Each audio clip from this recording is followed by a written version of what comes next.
welcome to Plugged In, an innovative and interactive news talk show that's delivering kidney news in a brand new way. I'm Lori, your host, and I'm here with my co-hosts, Amro, Daniel, and Manpreet. Hello. Hello. So we're back here for our second episode, and it's a great lineup we have for you today. We're going to hear the real deal from kidney patients about what life is like on dialysis, the challenges, how they cope, their inspirational stories in our Hot Topics segment. And Daniel, we'll have some fun with a new contest for our viewers on the kidney contest segment.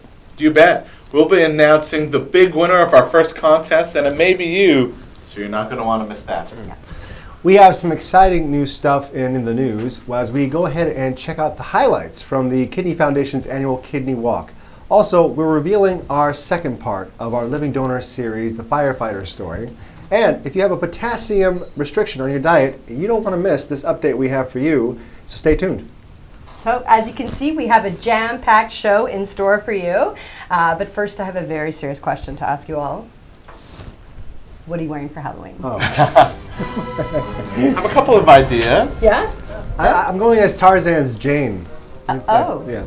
Oh, really? I'm going to switch it up this year. I'm still big in love with Pokemon Go, so I'm thinking of going as a big, giant Pikachu. Wow, Nice. those are some fun costumes. I'll have to get back to you, Lori. Oh, come on. Fair enough. Okay, seriously though, Manpreet, are you at risk of developing kidney disease, or do you know what the high-risk factors are that contribute to getting kidney disease? You know, Lori, you bring up such an important question here. I'm South Asian, and I'm aware that if you are South Asian like myself, you have a greater risk of developing kidney disease. I know that Asians and Africans are also at a higher risk. That's a great point, Daniel. And also, Aboriginals are at a very high risk of developing kidney disease as well. Yeah, well, thank you for sharing that. On this segment of Did You Know, we'll be sharing with you some tips how you can identify if you may be at risk for having kidney disease. So stay with us. We have a great show coming up here on Plugged In. Oh, and by the way, I have the dibs on Sydney the Kidney. I'm wearing the Sydney the Kidney. I told you that's what I wanted to do. No, you're talking That's about why I didn't say Jane and anything. Barney That's and what I all kinds wanted to of be. weird things. When a person's kidneys are functioning at less than 15% of their normal rate, dialysis or a transplant is needed in order to keep that person alive. Dialysis essentially does the work of our kidneys by eliminating waste and unwanted water from our blood. But it does not make the kidneys well again, and it does not fully replace one's kidney function. Once you start dialysis, unless you have a transplant, you must continue on dialysis for the rest of your life. So today on Hot Topics, we're going to have a conversation about the real deal with dialysis. Hi, so we'd like to welcome to the studio Gwen from Port Moody, Audrey from Richmond, and Croft from Vancouver. Well, I'd like to kind of open it up to everyone. I'm curious about of course, the quality of life you all experience being on dialysis. Like energy level, quality of life, how does it affect you guys? For someone who doesn't understand what it is to be on dialysis. It's a full-time job. Yeah? I'm at home doing it, so I'm thinking about it the day before. I'm going to set my machine up.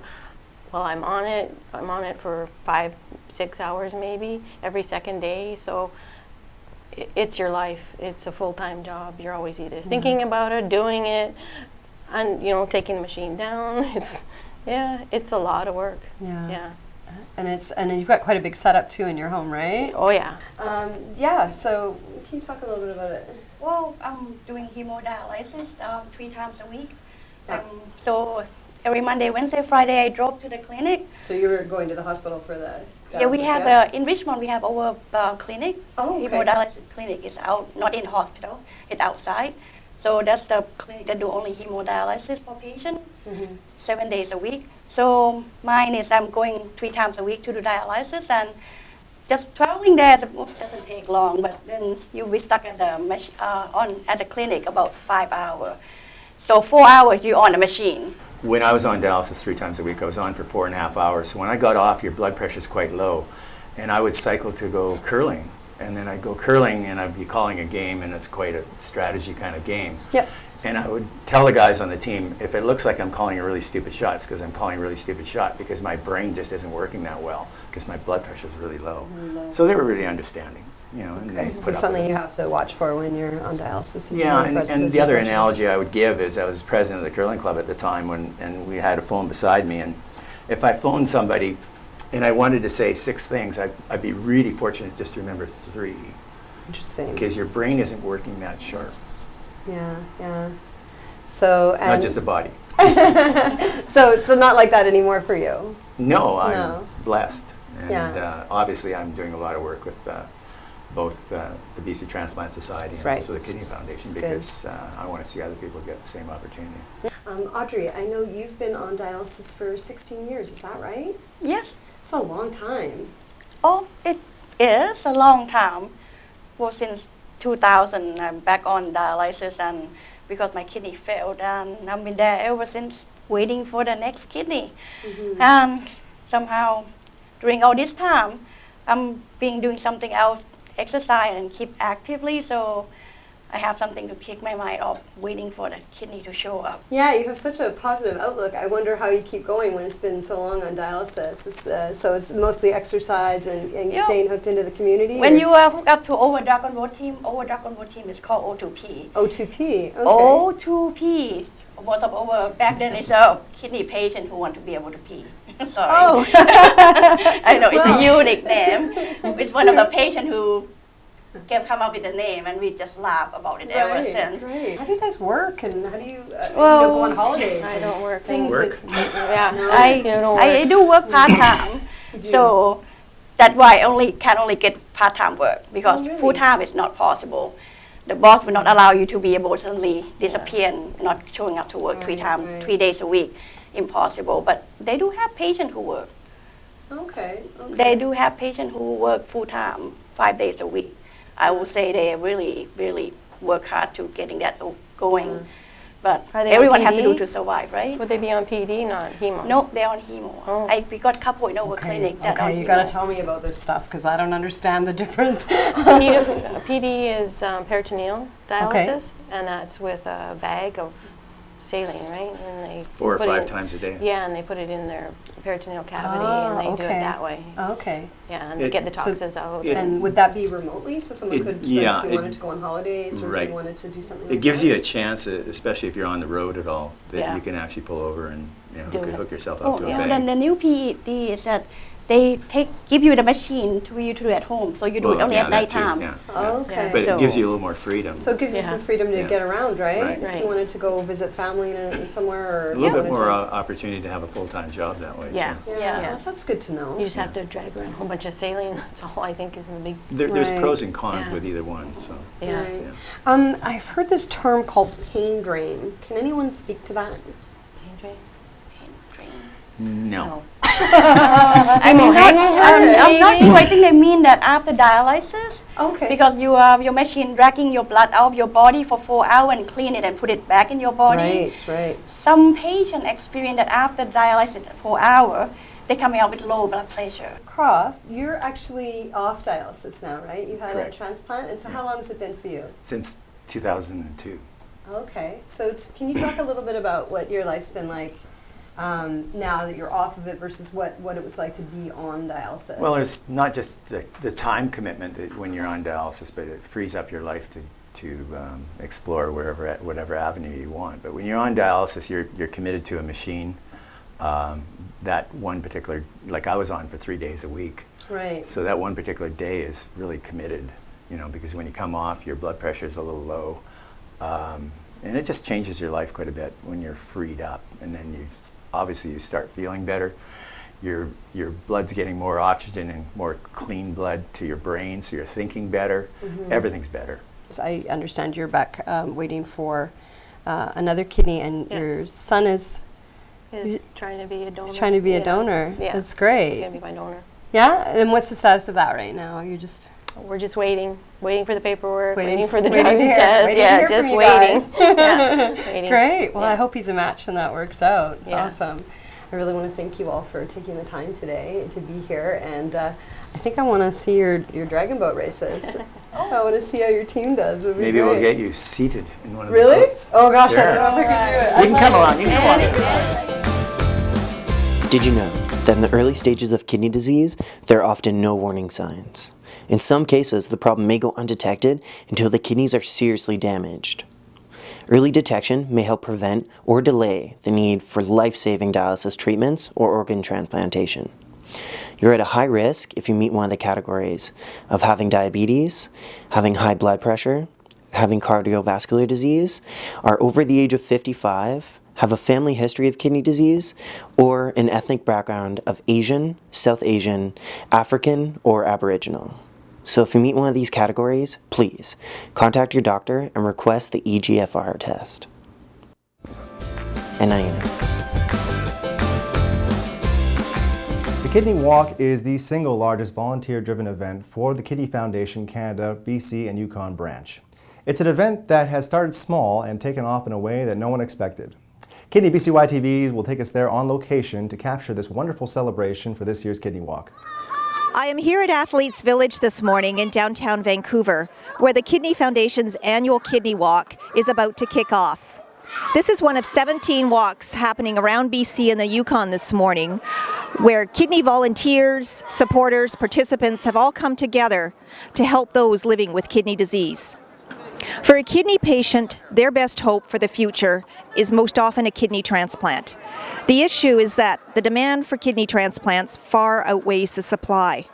And the sad reality is, for many kidney patients, they will die before they get that much needed transplant. This is why the Kidney Walk has placed a special focus on organ donation and kidney transplantation. Each walk not only raises critical funds to help kidney patients and their families, but also helps raise the awareness about the importance of organ donation. And they seem to have a little fun doing it at the same time. This is actually my first walk. I've been on dialysis for 3 years, so I thought it was time to come out and support. And also I feel pretty good this year, so that's why I'm here. I have two sons who've had transplants, one 10 years ago and one last year where I was the donor. So we've got a long family history with the foundation, and so we're here to encourage other people to donate kidneys, both living and cadavers. So I will say, for people who haven't seen the benefit of a transplant, it's just remarkable. And as a donor, it's easily done. I was back at work in 3 weeks. It was great. So it's a good experience, both emotionally as well as physically. I'm here today because my husband was on dialysis for 4.5 years, and a year ago he got a transplant. And he's doing so great. And when I went to see if I could donate for a kidney, I found out I also had kidney disease. And so my function's also at 30%. I may eventually need dialysis and a transplant, but at the moment I'm doing okay. But it's for anybody who has kidney disease. That's why I'm here. I was born with kidney disease, and I'm doing this for all the patients at hemodialysis at St. Paul's Hospital. I'm here with my family over here. So yeah, I have a big support.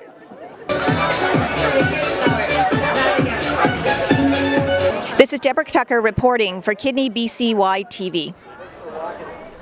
Earlier this year, Health Canada proposed to enable a potassium-based additive to meat products. Potassium acetate and potassium diacetate could be used as a preservative for both meat and poultry items. This is important for kidney patients because potassium may not be registered on the nutritional facts table. For those looking to limit their potassium, they should carefully read the ingredients listings on both meat and poultry products and avoid any products with potassium acetate, potassium diacetate, and potassium lactate. For more information, go and visit kidney.ca. This next story is a continuation of our ongoing series of living donors. In our last episode of Plugged In, we introduced you to a remarkable man, Lieutenant Charles Mulder, just days before he was about to donate his kidney to his retired boss. Kidney BCY TV's Deanna sits down with the kidney recipient, former Fire Assistant Chief Wayne O'Dean, to discuss with him what a kidney transplant will mean to him. Welcome, Wayne. Thank you for joining us. Thank you. No problem at all. Can you tell us a bit about yourself and your association with kidney disease? I've had kidney disease for almost 36 years now, so it's been a slow progression for me, so it's something I've lived with pretty well, actually all of my adult life. So it's affected me actually quite a lot since I was about 23 years old. I'm 59 now. I've been retired for 2 years from Vancouver Fire and Rescue Services, where I was an assistant chief. In the end, it was Lieutenant Mulder who became your donor match. Can you go back and tell me about your relationship with Charles Mulder and how he came to be your live kidney donor? But I was at the time an assistant chief in charge of community services, which included public education and a few other areas. So we were hiring temporarily quite a few firefighters for special projects. Charles applied for one of those positions. So one day I think we were talking about general health issues, and I mentioned the fact that I had kidney disease. And Charles, without actually batting an eye, without even taking a second to think about his response, said he'd go get tested. I didn't have to ask. People stepped forward, and now, as you say, Charles is going to be providing his kidney to me on Monday. We did it over in our lunchroom.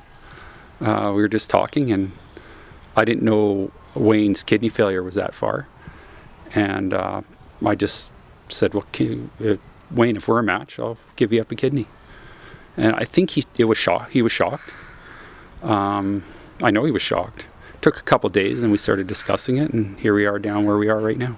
Eventually, the day did come when you found out you and Charles were approved and the transplant would happen. How did you hear the news? My nephrologist had actually contacted me and said that either I would get a kidney transplant very soon, or I would need to go on dialysis. So he set me up for an appointment at VGH to do the vein mapping in my arm to create the fistula. So we were sitting in the waiting room filling out the consent forms and so on. When I went back in to hand those consent forms, the technician said, "Oh, we just got a call from Annie at the kidney clinic saying that your Charles had been approved." And shortly after, we were driving home, and I received a call from Charles, and he asked if we had heard. And I said yes, and he says, "Looks like no backing out now." After the transplant, is there something you can't wait to do or eat that you haven't been able to in a very long time?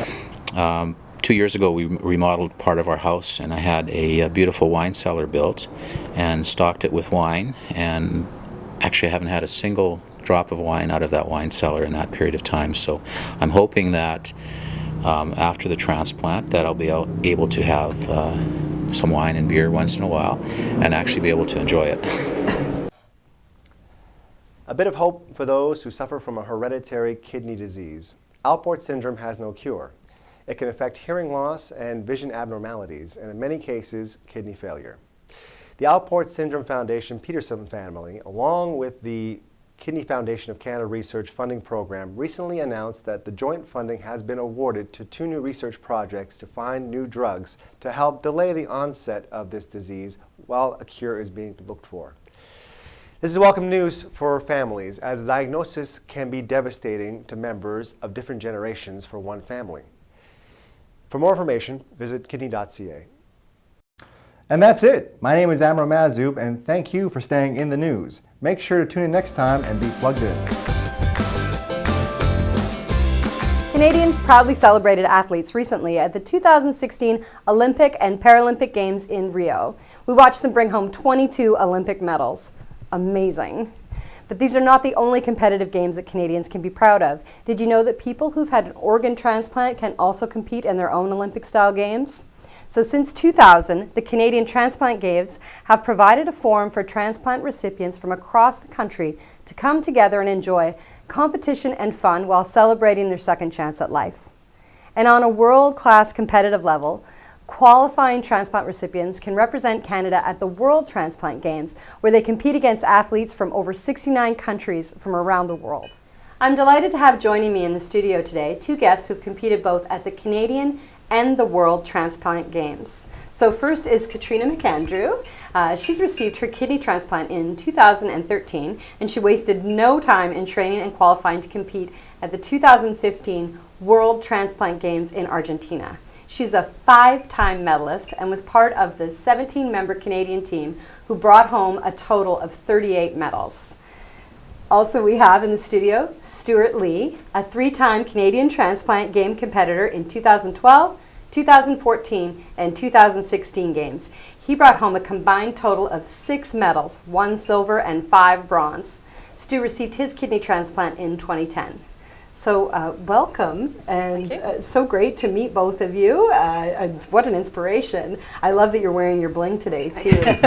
Could you tell me what motivated you to compete? I suppose once you've had your transplant and some of the medication they give you, it can have sort of side effects on your health. Okay, yeah. And you're kind of encouraged, by the transplant department to actually go out and do some physical activity. I guess I was always quite sporty even before I got ill, so it wasn't, a hard. Was it new for you? Yeah. Well, yeah. So and I ended up joining a dragon boat team, which is sort of aimed for renal transplant recipients or dialysis people. So I kind of got involved in the sport through that way. Wonderful. And you dragon boated together, yes? Yes. Is that right? Yeah. Mm-hmm. Oh, so tell me a little bit about what inspired you. It started out with just a few buddies of ours. We heard about the transplant games, and at the time, 2012, it was in Calgary. So we said, hey, let's give it a shot and try it. And Cool. so we all planned a road trip. So what type of activities did you both compete in? Well, in the world, they sort of classify it by sort of stress in terms of like the type of activities. So you can have low stress and medium stress and like high stress. So low stress might be bowling or I don't know, some of the ball throw or something. And then you've got high stress to like the road race or cycling or I don't know, track events and things like that. Okay, which is what you do, right? I did, yeah. I did track events and then the road race and a bit of bowling as well. What does it mean to you to be a medal winner? I suppose it proves that organ donation works. You can be on. For me, I was on dialysis, and after the transplant, it does make a difference. You can go out and you can compete and in sports. And there's a lot of, especially in the world, there's a lot of people who are very competitive. They've obviously been training and they've been training hard, and they're all transplant recipients and doing really well. And again, it's doing something for your donor. We're all there because someone donated an organ, so What would you say to someone who's thinking of maybe competing at the Canadian Transplant Games or the World Transplant Games? Maybe they're nervous about it or think they can't do it, or what would you say to that person? I would say for the Canadian Games, just go ahead and choose your sport and do it. But with the Worlds, it's more competitive, and you definitely need more training. Well, thank you so much for joining me in the studio here today and being such an inspiration to our viewers. I also understand you can find more information on a few websites, which will probably be listed there. You said the World Transplant Games has a website, and then the Organ Donation Works, is that one as well? Yes. Is that correct? And then the Canadian Transplant website as well. If people want to compete, they can get more info there, right? Yeah. Well, it'll give them a list of activities as well, so great. They can see kind of what's out there and what they can do. Excellent. Well, I'm going to be checking that out right after we're done in the studio. So thank you again for coming. I appreciate it. 1800. 1801. 1802. 1803. 1804. 1805. Oh, hey! Welcome back to Kidney Contest, your favorite segment on Plugged In. Don't worry, we won't tell the other co-hosts. Now, we've got a great contest lined up for you all. Wait. First, we have to announce the lucky winner of the last contest question, which was, of course... Count the kidney beans! Now, Manpreet, who sent in the closest guess as to how many kidney beans are in this jug without going over? Well, the actual count was 2,425. And the winning guess was 2,314, which was sent in from James Vosberg of North Vancouver. Congratulations, James. Yes, congratulations. And now it's your turn to win. So, the contest question for today is, how many children has the BC and Yukon branch sent to the Kidney Kids Camp over the past 10 years? That's a great question, and I think we should give our audience a bit of a hint to help them out. That's a good idea. So, here it comes, ladies and gentlemen. Ready? Here's your clue. This week's winner will receive our Plugged In swag package, which includes a Plugged In mug, t-shirt, cap, and also a $50 prepaid Visa gift card. Tweet us your answer by using the hashtag Kidney Contest. Or you can send us a quick email at pluggedin@kidney.bc.ca. Good luck. Do you love shopping and saving money? Then the Bid and Give auction is for you. Register for the Bid and Give auction at kidney.bc.ca. You can shop, save, and support people living with kidney disease in your community, and you can take advantage of some great items. Bidding closes October 17th at 12 noon. Be sure to make your bids now. Time is running out. Thank you to all of our amazing volunteers and supporters for making this year's Kidney Walks, which took place September 25th and October 2nd, a huge success. Fundraising will remain open until December, so you still have a chance to take advantage of our Kidney Walk incentive prizes. And don't forget, the Kidney Walk in Prince George will take place October 23rd. Visit kidneywalkbc.ca to register.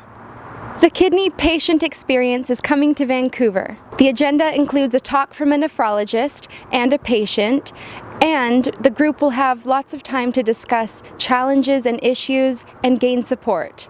If you would like to join, we would love to have you there. So come join us for a 2-hour conversation in Vancouver. The Rare Kidney Disease Patient Journey will be held Saturday, October 29th from 10 a.m. to 12 noon. We would love to see you there.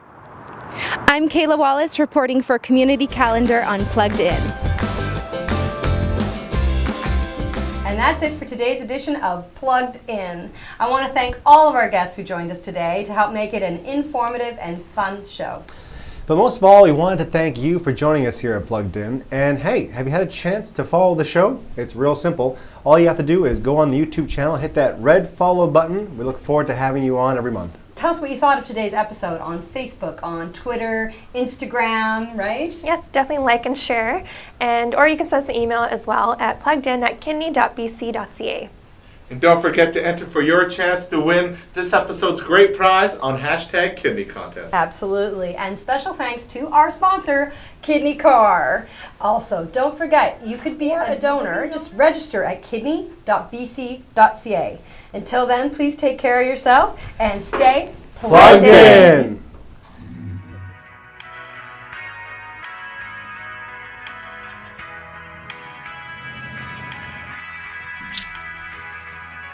Steve. Oh, Steve. Oh, Steve. Oh, Steve. Steve! Make the call.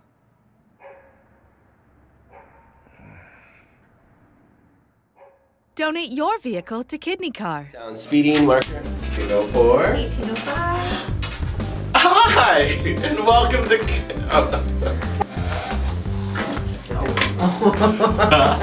Who's taking my pen? Yeah. There it is on tape. We all know now. Okay. You're always taking my pen. I know what you're talking about. All right. I'm delighted to have in the joining... I'm going to start that again. Okay. I'm going to start that again. Yes, I am. Happening.